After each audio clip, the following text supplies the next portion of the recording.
The Adventures of Sherlock Holmes by Sir Arthur Conan Doyle. The Adventure of the Noble Bachelor. The Lord St. Simon marriage and its curious termination have long ceased to be a subject of interest in those exalted circles in which the unfortunate bridegroom moves. Fresh scandals have eclipsed it, and their more piquant details have drawn the gossips away from this 4-year-old drama. As I have reason to believe, however, that the full facts have never been revealed to the general public, and as my friend Sherlock Holmes had a considerable share in clearing the matter up, I feel that no memoir of him would be complete without some little sketch of this remarkable episode. It was a few weeks before my own marriage, during the days when I was still sharing rooms with Holmes in Baker Street, that he came home from an afternoon stroll to find a letter on the table waiting for him. I had remained indoors all day, for the weather had taken a sudden turn to rain, with high autumnal winds, and the Jezail bullet which I had brought back in one of my limbs as a relic of my Afghan campaign throbbed with dull persistence. With my body in one easy chair and my legs upon another, I had surrounded myself with a cloud of newspapers until at last, saturated with the news of the day, I tossed them all aside and lay listless, watching the huge crest and monogram upon the envelope upon the table, and wondering lazily who my friend's noble correspondent could be. "Here is a very fashionable epistle," I remarked as he entered.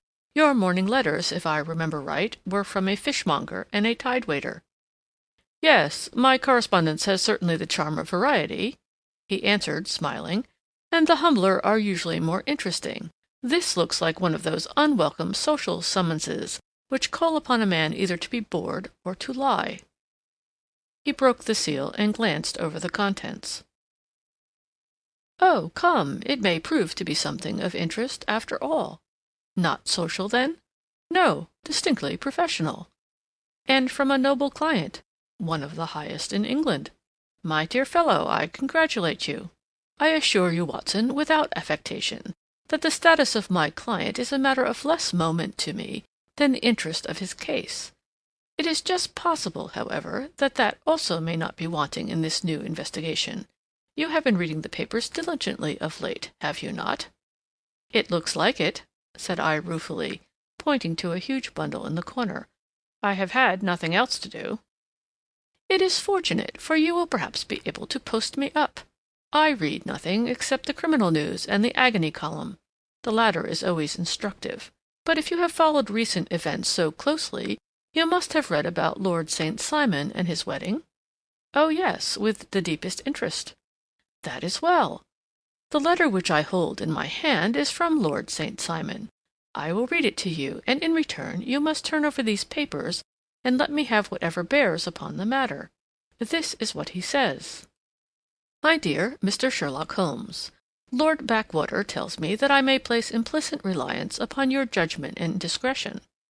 I have determined, therefore, to call upon you and to consult you in reference to the very painful event which has occurred in connection with my wedding. Mr. Lestrade of Scotland Yard is acting already in the matter, but he assures me that he sees no objection to your co-operation, and that he even thinks that it might be of some assistance. I will call at 4 o'clock in the afternoon, and should you have any other engagement at that time, I hope that you will postpone it, as this is a matter of paramount importance.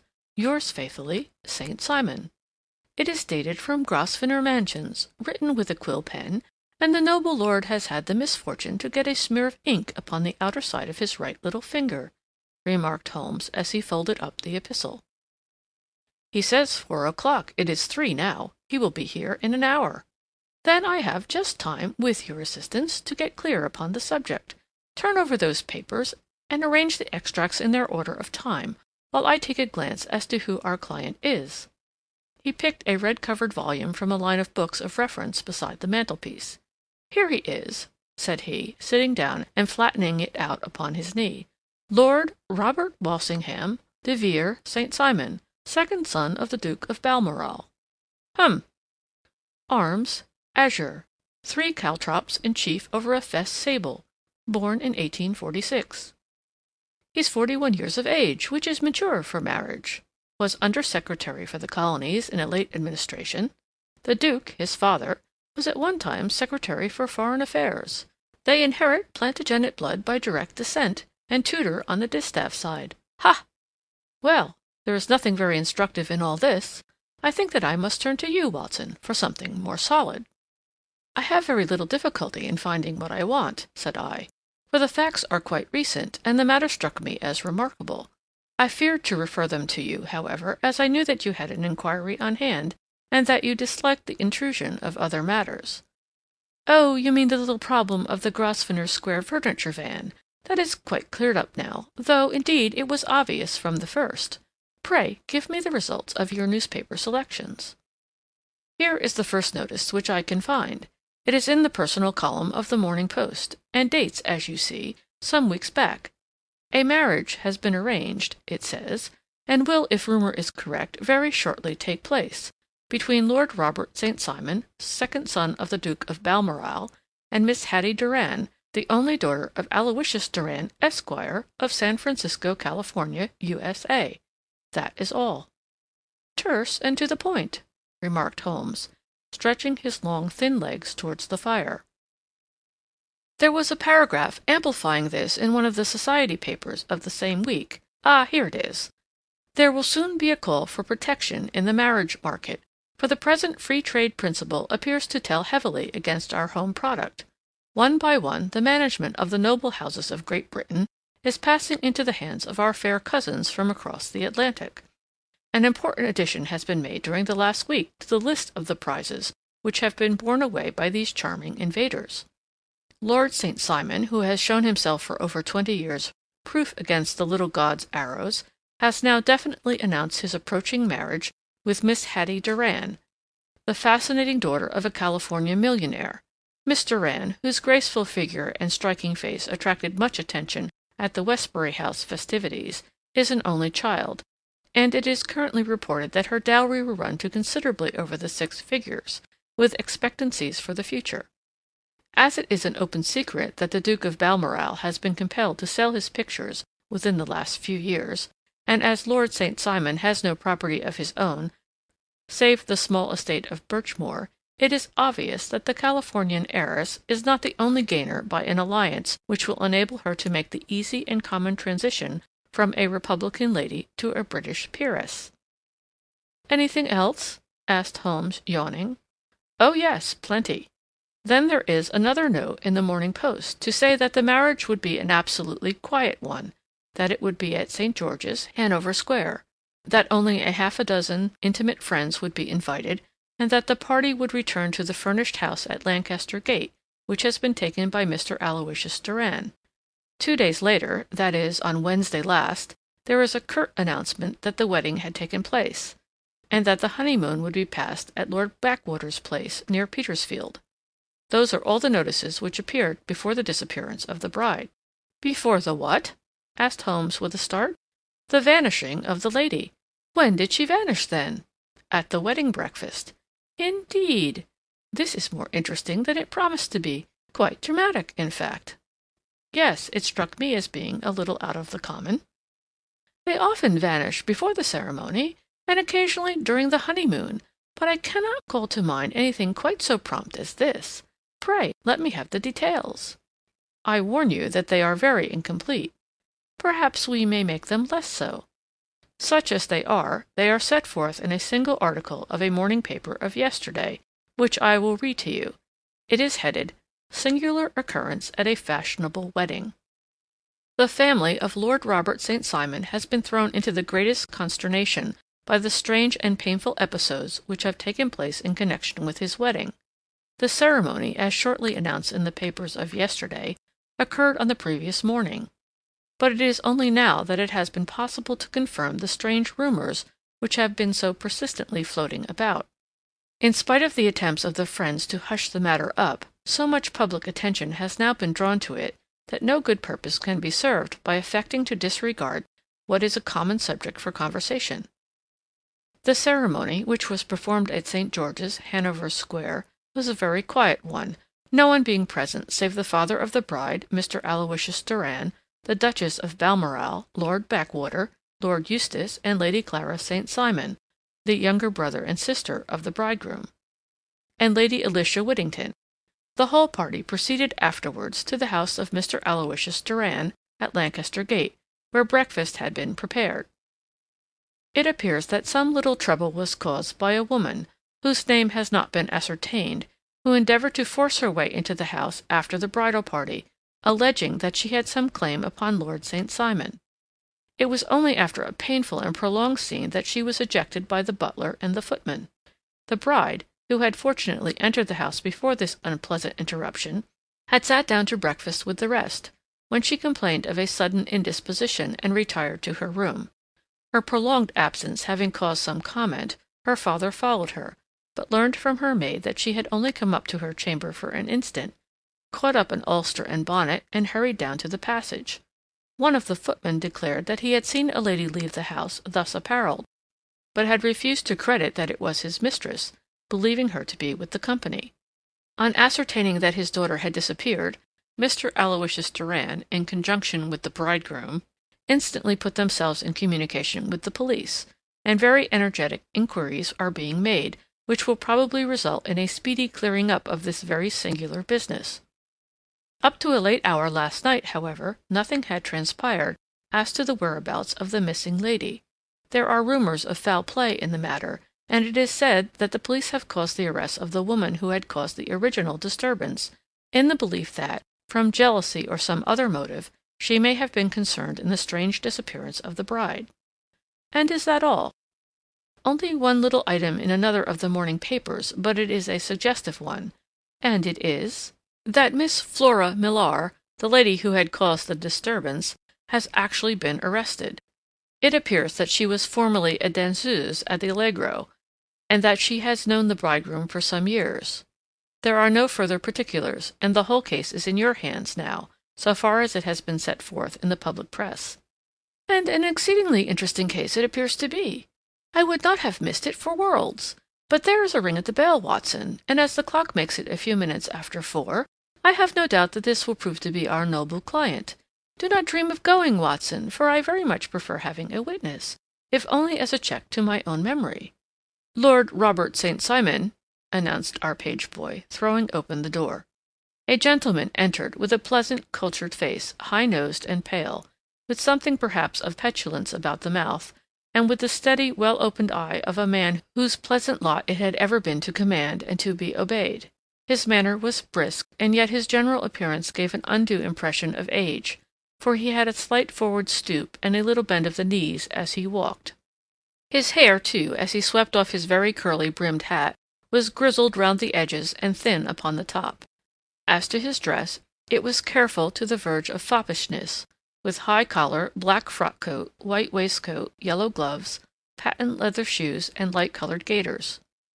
He advanced slowly into the room, turning his head from left to right, and swinging in his right hand the cord which held his golden eyeglasses. "Good day, Lord St. Simon," said Holmes, rising and bowing. "Pray, take the basket-chair. This is my friend and colleague, Dr. Watson. Draw up a little to the fire, and we will talk this matter over." "A most painful matter to me, as you can most readily imagine, Mr. Holmes. I have been cut to the quick. I understand that you have already managed several delicate cases of this sort, sir, though I presume that they were hardly from the same class of society." "No, I am descending." "I beg pardon?" "My last client of the sort was a king." "Oh, really? I had no idea. And which king?" "The King of Scandinavia." "What? Had he lost his wife?" "You can understand," said Holmes suavely, "that I extend to the affairs of my other clients the same secrecy which I promised you in yours." "Of course. Very right, very right. I'm sure I beg pardon. As to my own case, I am ready to give you any information which may assist you in forming an opinion." "Thank you. I have already learned all that is in the public prints, nothing more. I presume that I may take it as correct, this article, for example, as to the disappearance of the bride?" Lord St. Simon glanced over it. "Yes, it is correct as far as it goes." "But it needs a great deal of supplementing before any one could offer an opinion. I think that I may arrive at my facts most directly by questioning you. Pray do so." "When did you first meet Miss Hatty Doran?" "In San Francisco a year ago." "You were traveling in the States?" "Yes." "Did you become engaged then?" "No." "But you were on a friendly footing?" "I was amused by her society, and she could see that I was amused." "Her father is very rich?" "He is said to be the richest man on the Pacific slope." "And how did he make his money?" "In mining. He had nothing a few years ago, then he struck gold, invested it, and came up by leaps and bounds." "Now, what is your own impression as to the young lady's, your wife's, character?" The nobleman swung his glasses a little faster and stared down into the fire. "You see, Mr. Holmes," said he, "my wife was 20 before her father became a rich man. During that time she ran free in a mining camp and wandered through woods or mountains, so that her education has come from nature rather than from the schoolmaster. She is what we call in England a tomboy, with a strong nature, wild and free, unfettered by any sort of traditions. She is impetuous, volcanic, I was about to say. She is swift in making up her mind and fearless in carrying out her resolutions. On the other hand, I would not have given her the name which I have the honor to bear," he gave a little stately cough, "had I not thought her to be at bottom a noble woman. I believe that she is capable of heroic self-sacrifice, and that anything dishonorable would be repugnant to her." "Have you her photograph?" "I brought this with me." He opened a locket and showed us the full face of a very lovely woman. It was not a photograph, but an ivory miniature, and the artist had brought out the full effect of the lustrous black hair, the large dark eyes, and the exquisite mouth. Holmes gazed long and earnestly at it. Then he closed the locket and handed it back to Lord St. Simon. "The young lady came to London then, and you renewed your acquaintance?" "Yes. Her father brought her over for this last London season. I met her several times, became engaged to her, and have now married her." "She brought, I understand, a considerable dowry?" "A fair dowry. Not more than is usual in my family." "And this, of course, remains to you, since the marriage is a fait accompli?" "I really have made no inquiries on the subject." "Very naturally not. Did you see Miss Doran on the day before the wedding?" "Yes." "Was she in good spirits?" "Never better. She kept talking of what we should do in our future lives." "Indeed?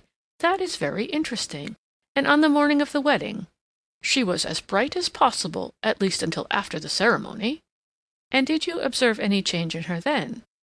"Well, to tell the truth, I saw then the first signs that I had ever seen that her temper was just a little sharp.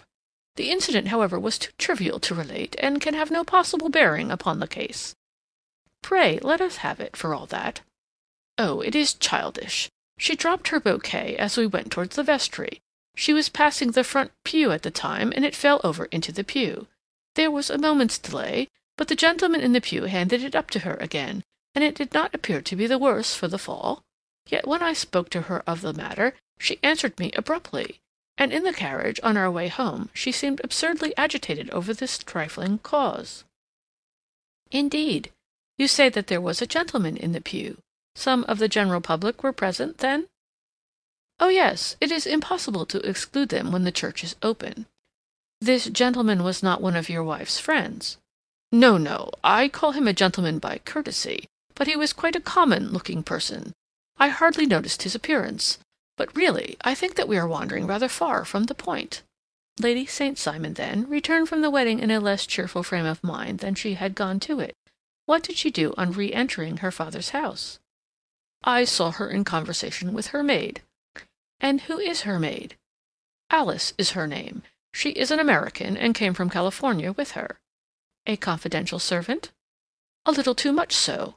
It seemed to me that her mistress allowed her to take great liberties. Still, of course, in America they look upon these things in a different way." "How long did she speak to this Alice?" "Oh, a few minutes. I had something else to think of." "You did not overhear what they said?" "Lady St. Simon said something about jumping a claim. She was accustomed to use slang of that kind. I have no idea what she meant." "American slang is very expressive sometimes. And what did your wife do when she finished speaking to her maid?" "She walked into the breakfast room." "On your arm?" "No, alone." She was very independent in little matters like that. Then, after we had sat down for 10 minutes or so, she rose hurriedly, muttered some words of apology, and left the room. She never came back. But this maid Alice, as I understand, deposes that she went to her room, covered her bride's dress with a long ulster, put on a bonnet, and went out. Quite so. And she was afterwards seen walking into Hyde Park in company with Flora Millar, a woman who is now in custody, and who had already made a disturbance at Mr. Doran's house that morning. Ah, yes. I should like a few particulars as to this young lady and your relations to her." Lord St. Simon shrugged his shoulders and raised his eyebrows. "We have been on a friendly footing for some years. I may say on a very friendly footing. She used to be at the Allegro. I have not treated her ungenerously, and she had no just cause of complaint against me. But you know what women are, Mr. Holmes. Flora was a dear little thing, but exceedingly hot-headed and devotedly attached to me. She wrote me dreadful letters when she heard that I was about to be married. And to tell the truth, the reason why I had the marriage celebrated so quietly was that I feared lest there might be a scandal in the church. She came to Mr. Doran's door just after we returned, and she endeavored to push her way in, uttering very abusive expressions towards my wife, and even threatening her. But I had foreseen the possibility of something of the sort, and I had 2 police fellows there in private clothes, who soon pushed her out again. She was quiet when she saw that there was no good in making a row." "Did your wife hear all this?" "No, thank goodness, she did not." "And she was seen walking with this very woman afterwards?" "Yes, that is what Mr. Lestrade, of Scotland Yard, looks upon as so serious. It is thought that Flora decoyed my wife out and laid some terrible trap for her." "Well, it is a possible supposition." "You think so, too?" "I did not say a probable one. But you do not yourself look upon this as likely?" "I do not think Flora would hurt a fly." "Still, jealousy is a strange transformer of characters. Pray, what is your own theory as to what took place?" "Well, really, I came to seek a theory, not to propound one. I have given you all the facts. Since you ask me, however, I may say that it has occurred to me as possible that the excitement of this affair, the consciousness that she had made so immense a social stride, had the effect of causing some little nervous disturbance in my wife." "In short, that she had become suddenly deranged?" "Well, really, when I consider that she has turned her back, I will not say upon me, but upon so much that many have aspired to without success, I can hardly explain it in any other fashion." "Well, certainly that is also a conceivable hypothesis," said Holmes, smiling. "And now, Lord St. Simon, I think that I have nearly all my data. May I ask whether you were seated at the breakfast table so that you could see out of the window?" "We could see the other side of the road and the park." "Quite so. Then I do not think that I need to detain you longer. I shall communicate with you." "Should you be fortunate enough to solve this problem," said our client, rising. "I have solved it." "Eh? What was that?" "I say that I have solved it." "Where, then, is my wife?" "That is a detail that I shall speedily supply." Lord St. Simon shook his head. "I am afraid that it will take wiser heads than yours or mine," he remarked, and bowing in a stately, old-fashioned manner, he departed. "It is very good of Lord St. Simon to honor my head by putting it on a level with his own," said Sherlock Holmes, laughing. "I think that I shall have a whiskey and soda and a cigar after all this cross-questioning." I had formed my conclusion as to the case before our client came into the room. "My dear Holmes, I have notes of several similar cases, though none, as I remarked before, which were quite as prompt. My whole examination served to turn my conjecture into a certainty. Circumstantial evidence is occasionally very convincing, as when you find a trout in the milk, to quote Thoreau's example. But I have heard all that you have heard, without, however, the knowledge of pre-existing cases which serves me so well. There was a parallel instance in Aberdeen some years back, and something on very much the same lines at Munich the year after the Franco-Prussian War. It is one of these cases, but hullo, here is Lestrade. Good afternoon, Lestrade. You will find an extra tumbler upon the sideboard, and there are cigars in the box." The official detective was attired in a pea-jacket and cravat, which gave him a decidedly nautical appearance, and he carried a black canvas bag in his hand. With a short greeting he seated himself and lit the cigar which had been offered to him. "What's up, then?" asked Holmes with a twinkle in his eye. "You look dissatisfied." "And I feel dissatisfied. It is this infernal St. Simon marriage case. I can make neither head nor tail of the business." "Really, you surprise me." "Who ever heard of such a mixed affair? Every clue seems to slip through my fingers. I've been at work upon it all day." "And very wet it seems to have made you," said Holmes, laying his hand upon the arm of the pea-jacket. "Yes, I've been dragging the Serpentine." "In heaven's name, what for?" "In search of the body of Lady St. Simon." Sherlock Holmes leaned back in his chair and laughed heartily. "Have you dragged the basin of Trafalgar Square fountain?" he asked. "Why, what do you mean?" "Because you have just as good a chance of finding this lady in the one as in the other." Lestrade shot an angry glance at my companion. "I suppose you know all about it," he snarled. "Well, I have only just heard the facts, but my mind is made up." "Oh, indeed. Then you think that the Serpentine plays no part in the matter?" "I think it very unlikely." "Then perhaps you will kindly explain how it is that we found this in it." He opened his bag as he spoke, and tumbled onto the floor a wedding dress of watered silk, a pair of white satin shoes, and a bride's wreath and veil, all discolored and soaked in water. "There," said he, putting a new wedding ring upon the top of the pile. "There is a little nut for you to crack, Master Holmes."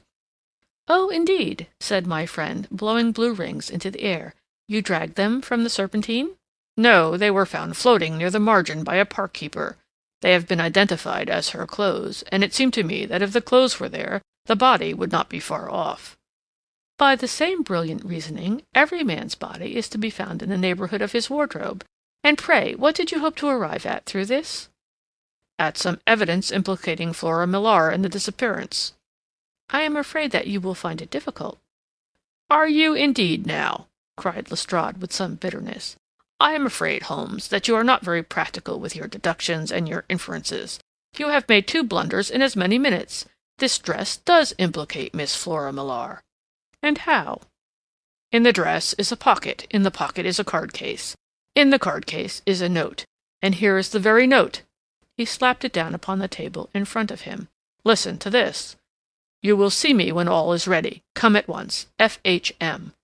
Now, my theory all along has been that Lady St. Simon was decoyed away by Flora Millar, and that she, with confederates, no doubt, was responsible for her disappearance. Here, signed with her initials, is the very note which was no doubt quietly slipped into her hand at the door, and which lured her within their reach."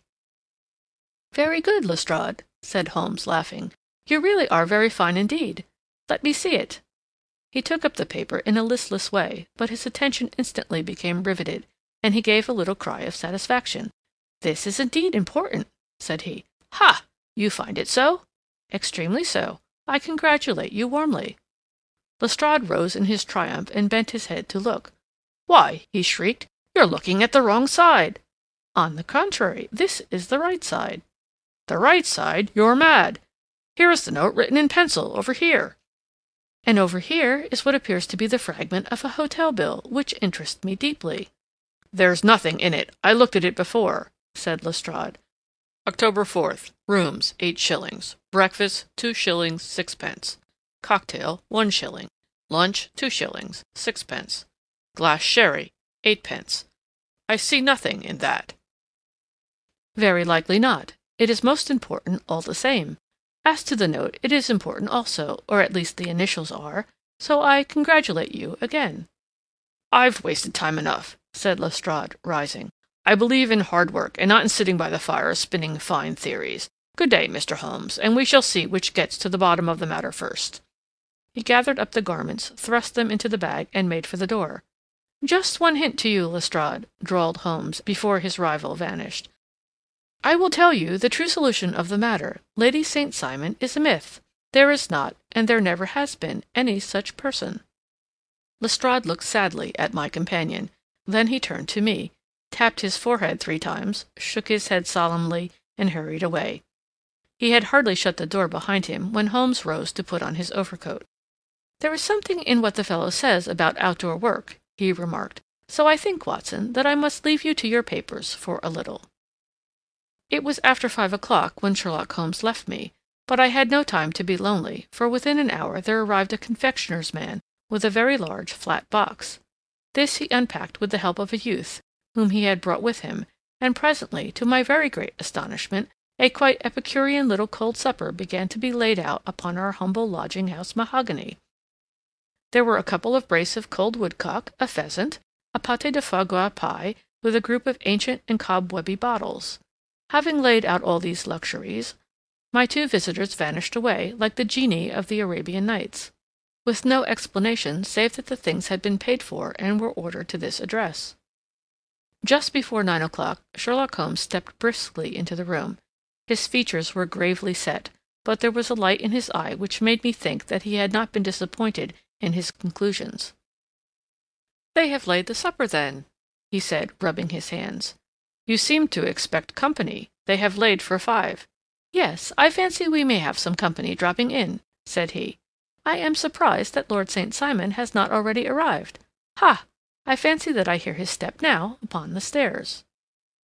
It was indeed our visitor of the afternoon who came bustling in, dangling his glasses more vigorously than ever, and with a very perturbed expression upon his aristocratic features. "My messenger reached you, then?" asked Holmes. "Yes, and I confess that the contents startled me beyond measure. Have you good authority for what you say?" "The best possible." Lord St. Simon sank into a chair and passed his hand over his forehead. "What will the Duke say," he murmured, "when he hears that one of the family has been subjected to such humiliation?" "It is the purest accident. I cannot allow that there is any humiliation."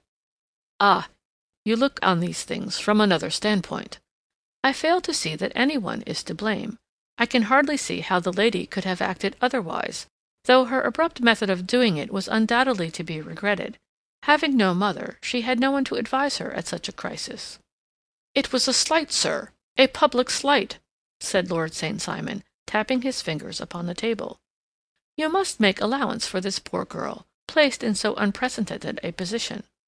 "I will make no allowance. I am very angry indeed, and I have been shamefully used." "I think that I heard a ring," said Holmes. "Yes, there are steps on the landing. If I cannot persuade you to take a lenient view of the matter, Lord St. Simon, I have brought an advocate here who may be more successful." He opened the door and ushered in a lady and gentleman. "Lord St. Simon," said he, "allow me to introduce you to Mr. and Mrs. Francis Hay Moulton. The lady, I think, you have already met." At the sight of these newcomers, our client sprung from his seat and stood very erect, with his eyes cast down and his hand thrust into the breast of his frock-coat, a picture of offended dignity. The lady had taken a quick step forward and held out her hand to him, but he still refused to raise his eyes. It was as well for his resolution, perhaps, for her pleading face was one which it was hard to resist. "You're angry, Robert," said she. "Well, I guess you have every cause to be." "Pray make no apology to me," said Lord St. Simon bitterly. "Oh, yes, I know that I have treated you real bad, and that I should have spoken to you before I went, but I was kind of rattled, and from the time when I saw Frank here again, I just didn't know what I was doing or saying. I only wonder I didn't fall down and do a faint right there before the altar." "Perhaps, Mrs. Moulton, you would like my friend and me to leave the room while you explain this matter?" "If I may give an opinion," remarked the strange gentleman, "we've had just a little too much secrecy over this business already. For my part, I should like all Europe and America to hear the rights of it." He was a small, wiry, sunburnt man, clean-shaven, with a sharp face and alert manner. "Then I'll tell our story right away," said the lady. "Frank here and I met in '84 in Maguire's camp near the Rockies, where Pa was working a claim. We were engaged to each other, Frank and I, but then one day Father struck a rich pocket and made a pile, while poor Frank there had a claim that petered out and came to nothing. The richer Pa grew, the poorer was Frank. So at last Pa wouldn't hear of our engagement lasting any longer, and he took me away to Frisco. Frank wouldn't throw up his hand, though, so he followed me there, and he saw me without Pa knowing anything about it. It would have only made him mad to know, so we just fixed it all up for ourselves. Frank said that he would go and make his pile too, and never come back to claim me until he had as much as Pa. So then I promised to wait for him to the end of time, and pledged myself not to marry anyone else while he lived. "Why shouldn't we be married right away, then?" said he, "and then I will feel sure of you, and I won't claim to be your husband till I come back."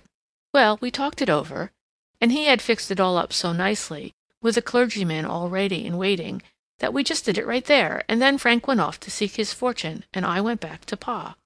The next I heard of Frank was that he was in Montana, and then he went prospecting in Arizona, and then I heard of him from New Mexico.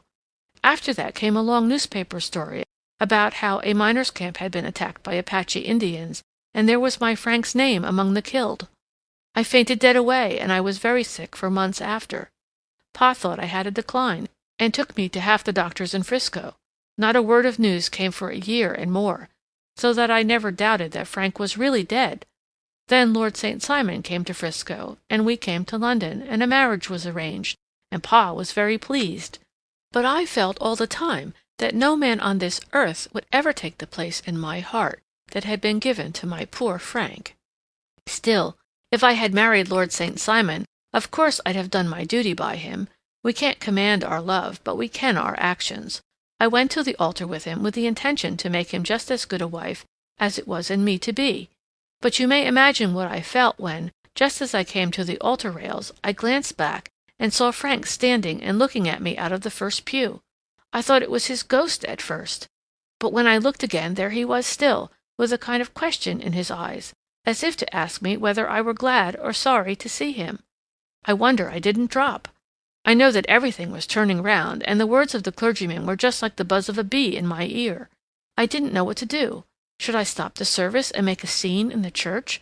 I glanced at him again, and he seemed to know what I was thinking, for he raised his finger to his lips to tell me to be still. Then I saw him scribble on a piece of paper, and I knew that he was writing me a note. As I passed his pew on the way out, I dropped my bouquet over to him, and he slipped the note into my hand when he returned me the flowers. It was only a line, asking me to join him when he made the sign to me to do so. Of course, I never doubted for a moment that my first duty was now to him, and I determined to do just whatever he might direct. When I got back, I told my maid, who had known him in California and had always been his friend. I ordered her to say nothing, but to get a few things packed and my ulster ready. I know I ought to have spoken to Lord St. Simon, but it was dreadful hard before his mother and all those great people. I just made up my mind to run away and explain afterwards. I hadn't been at the table 10 minutes before I saw Frank out of the window at the other side of the road. He beckoned to me, and then began walking into the park. I slipped out, put on my things, and followed him. Some woman came talking something or other about Lord St. Simon to me. Seemed to me from the little I heard as if he had a little secret of his own before marriage also. But I managed to get away from her, and soon overtook Frank. We got into a cab together, and away we drove to some lodgings he had taken in Gordon Square, and that was my true wedding after all those years of waiting. Frank had been a prisoner among the Apaches, had escaped, come to Frisco, found that I had given him up for dead and had gone to England, followed me there, and had come upon me at last on the very morning of my second wedding. "I saw it in a paper," explained the American. "It gave the name and the church, but not where the lady lived." Then we had a talk as to what we should do, and Frank was all for openness, but I was so ashamed of it all that I felt as if I should like to vanish away and never see any of them again, just sending a line to Pa, perhaps, to show him that I was alive. It was awful to me to think of all those lords and ladies sitting round that breakfast table and waiting for me to come back. So Frank took my wedding clothes and things, and made a bundle of them so that I should not be traced, and dropped them away somewhere where no one could find them. It is likely that we should have gone on to Paris tomorrow, only that this good gentleman, Mr. Holmes, came round to us this evening, though how he found us is more than I can think, and he showed us very clearly and kindly that I was wrong, and that Frank was right, and that we should be putting ourselves in the wrong, if we were so secret. Then he offered to give us a chance of talking to Lord St. Simon alone, and so we came right away around to his rooms at once. Now, Robert, you have heard it all, and I am very sorry if I have given you pain, and I hope that you do not think very meanly of me." Lord St. Simon had by no means relaxed his rigid attitude, but had listened with a frowning brow and a compressed lip to this long narrative. "Excuse me," he said, "but it is not my custom to discuss my most intimate personal affairs in this public manner." "Then you won't forgive me? You won't shake hands before I go?" "Oh, certainly, if it would give you any pleasure." He put out his hand and coldly grasped that which she extended to him. "I had hoped," suggested Holmes, "that you would have joined us in a friendly supper." "I think that there you ask a little too much," responded his lordship. "I may be forced to acquiesce in these recent developments, but I can hardly be expected to make merry over them. I think that with your permission I will now wish you all a very good night."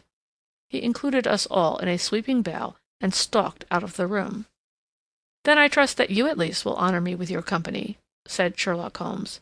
"It is always a joy to meet an American, Mr. Moulton, for I am one of those who believe that the folly of a monarch and the blundering of a minister in far-gone years will not prevent our children from being some day citizens of the same world-wide country under a flag which shall be a quartering of the Union Jack with the Stars and Stripes." "The case has been an interesting one," remarked Holmes when our visitors had left us, "because it serves to show very clearly how simple the explanation may be of an affair which at first sight seems to be almost inexplicable. Nothing could be more natural than the sequence of events as narrated by this lady, and nothing stranger than the result when viewed, for instance, by Mr. Lestrade of Scotland Yard." "You were not yourself at fault at all, then?" "From the first, two facts were very obvious to me. The one that the lady had been quite willing to undergo the wedding ceremony. The other that she had repented of it within a few minutes of returning home. Obviously, something had occurred during the morning, then, to cause her to change her mind. What could that something be? She could not have spoken to any one when she was out, for she had been in the company of the bridegroom. Had she seen some one, then? If she had, it must be someone from America, because she had spent so short a time in this country that she could hardly have allowed any one to acquire so deep an influence over her that the mere sight of him would induce her to change her plans so completely. You see, we have already arrived, by a process of exclusion, at the idea that she might have seen an American. Then who could this American be, and why should he possess so much influence over her? It might be a lover. It might be a husband. Her young womanhood had, I knew, been spent in rough scenes and under strange conditions. So far I had got before I ever heard Lord St. Simon's narrative, when he told us of a man in a pew, of the change in the bride's manner, of so transparent a device for obtaining a note as the dropping of a bouquet, of her resort to her confidential maid, and of her very significant allusion to claim-jumping, which in miners' parlance means taking possession of that which another person has a prior claim to. The whole situation became absolutely clear. She had gone off with a man, and the man was either a lover or was a previous husband, the chances being in favor of the latter. And how in the world did you find them? It might have been difficult, but friend Lestrade held information in his hands the value of which he did not himself know. The initials were, of course, of the highest importance, but more valuable still was it to know that within a week he had settled his bill at one of the most select London hotels. How did you deduce the select? By the select prices. 8 shillings for a bed and 8 pence for a glass of sherry pointed to one of the most expensive hotels. There are not many in London which charge at that rate. In the second one, which I visited in Northumberton Avenue, I learned by an inspection of the book that Francis H. Moulton, an American gentleman, had left only the day before, and on looking over the entries against him I came upon the very items which I had seen in the duplicate bill. His letters were to be forwarded to 226 Gordon Square, so thither I travelled, and being fortunate enough to find the loving couple at home, I ventured to give them some parental advice, and to point out to them that it would be better in every way that they should make their position a little clearer, both to the general public and to Lord St. Simon in particular. I invited them to meet him here, and as you see, I made him keep the appointment." "But with no very good result," I remarked. "His conduct was certainly not very gracious." "Ah, Watson," said Holmes, smiling, "perhaps you would not be very gracious either if, after all the trouble of wooing and wedding, you found yourself deprived in an instant of a wife and of fortune. I think that we may judge Lord St. Simon very mercifully, and thank our stars that we are never likely to find ourselves in the same position. Draw up your chair and hand me my violin, for the only problem we have still to solve is how to while away these bleak autumnal evenings." End of Chapter 10. The Adventures of the Noble Bachelor.